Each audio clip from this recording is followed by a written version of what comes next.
Hey, hey, hey, hey! Greetings and salutations to you people of the interwebs. So, we're going to take another look at a comic book. This is the Transformers Galaxy, issue 2, Constucticons Rising, part 2. It's got art by Livio Ramadelli and written by Tyler Blazensky, with letters by Thomas B. Long. So this is the second part of the offshoot of the new bold continuity. It's going to be filling in, doing some character work and kind of intriguing stories that happen maybe between the pages, or at least will have an effect on the main continuity in times to come. Kind of a spotlight issue as they used to be in the IDW, but not really constrained to one issue. I think some of the Galaxy issues are going to be like one comic book and done. Others are going to be like this one, which is going to be several parts. This is part 2. I'm not sure how many parts there are. I don't know if it says it on here or not. There's certainly going to be a third part. I'm hoping maybe a fourth as well. Give me a second. I can't see anything straight off that'll indicate how many parts there are. So this picks up where we've left off. The Constructicons are stranded on the this off-world planet. They've been trying to construct some stuff and hopefully get themselves back in Cybertron's good graces so they can return to their beloved home. So as we pick up this story, they have completed the current project that they're on, and they're kind of just waiting around and hoping they're going to get told, "Hey guys, come on home. You've done some good work. Let's get the Constructicons back on Cybertron." But that word has not yet come, and they're getting a little bit frustrated. So we have Bone Crusher is giving Long Haul and Scavenger, let's say, Long Haul and Scavenger, a bit of a beating, a beat down he's giving them. Not so much as punishment, but a training, trying to train them in the ways of combat. He's the demolisher. He knows how to kick some butt. They're the butts he's actually kicking. He's taking a lot of enjoyment out of kicking his teammates around. Scavenger and Hook are looking onwards. Hook's a bit disgusted, but Scavenger knows that this is kind of a necessity,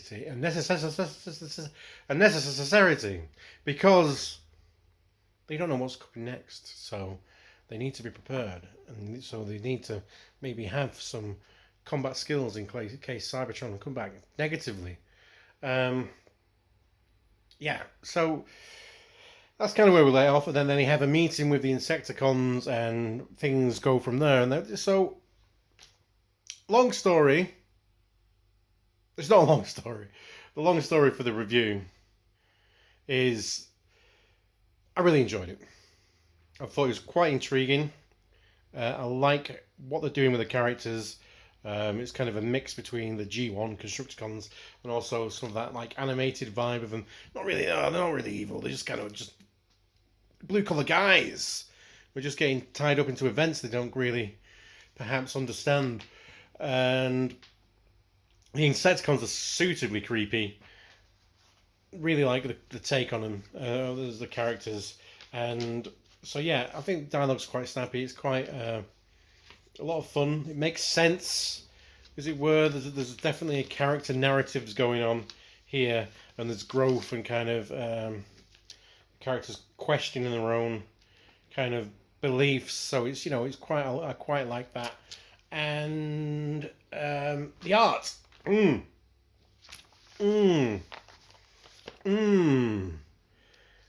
I often have problems with Livio Ramadelli's interior work. I think sometimes it can get a bit muddy, whereas his covers and his splash pages, I've said before, are absolutely beautiful. But this is like top of his game. Really kind of the detail and everything that he puts in here is just superb, absolutely superb. A proper cracking job that.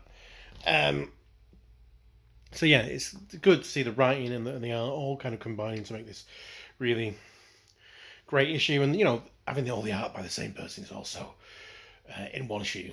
It's not to take away from any of the other artists, but I'd like to see their art continued for an entire issue rather than, oh, there's a couple of pages this here, a couple of pages that. And so to actually get this cohesive story that's all by the same artist is, it's almost like that should be the given, really, isn't it? But with the Transformers comics, that's not really the case. Yeah. Spoilers, if we want to talk spoilers. So, Shockwave is in touch with the Insecticons. He's saying, like, I promised you guys I could get you home, but you need to get the Constucticons on board with me. So the Insecticons are saying, oh yeah, we're watching him, we've been biding our time, but we want to kind of wait till the right moment. It's not been the right moment yet. Besides which, there's all this stuff that we can eat. What they're eating is corpses. Transformers, which doesn't make it any less creepy, but they're kind of they get this kind of buzz.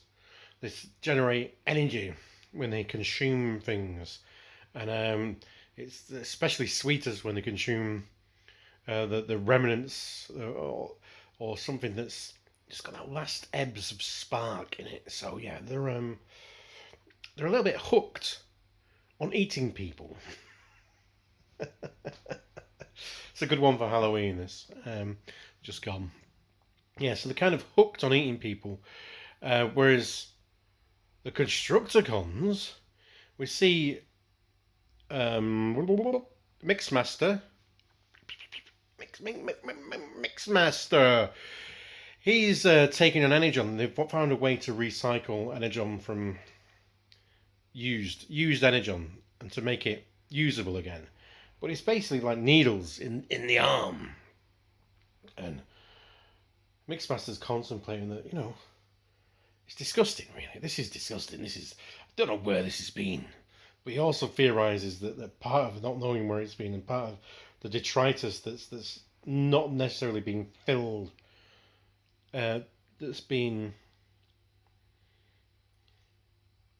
not necessarily being filtered out by the processes. It's that kind of stuff that's in there that makes it a little bit moreish. So again, we could be talking really about the same thing.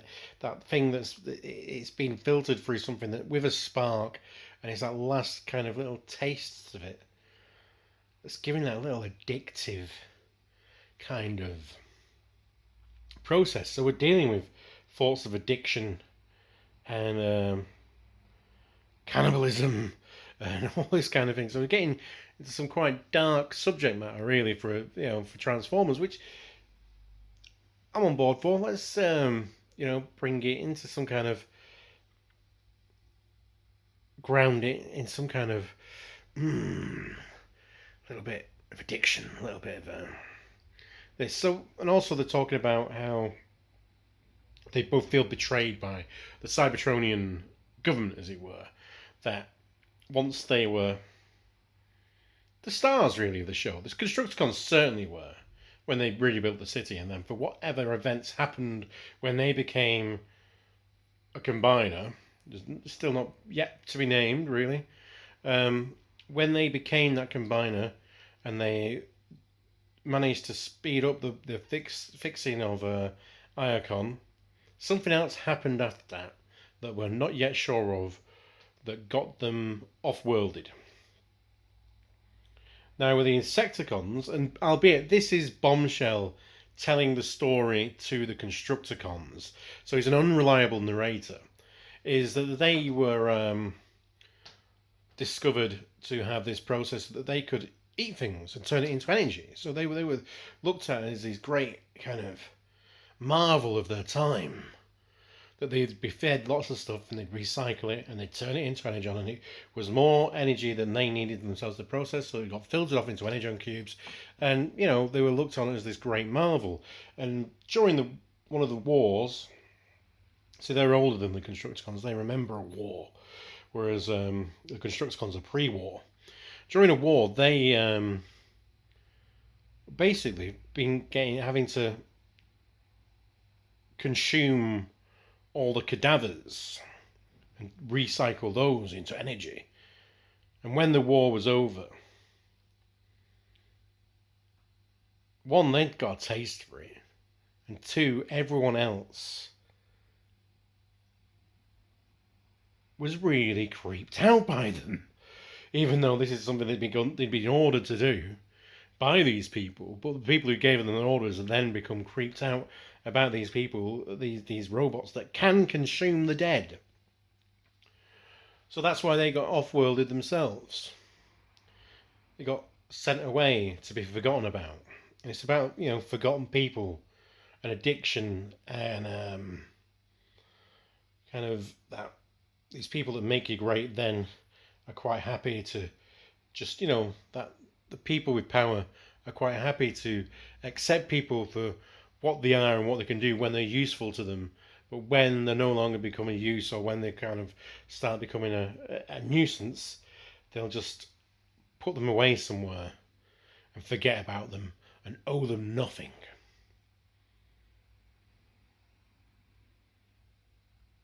And it's because we can have great discussions about that kind of thing that I really rate this comic book quite highly. Be sure to join me another time when we're talking about more comics. We might get something out at some point and have a play and have a chat about it. Until then, be excellent to each other. Party on, dudes, because you deserve it. Let's bump of the fist, shall we? Bestow! Fisto!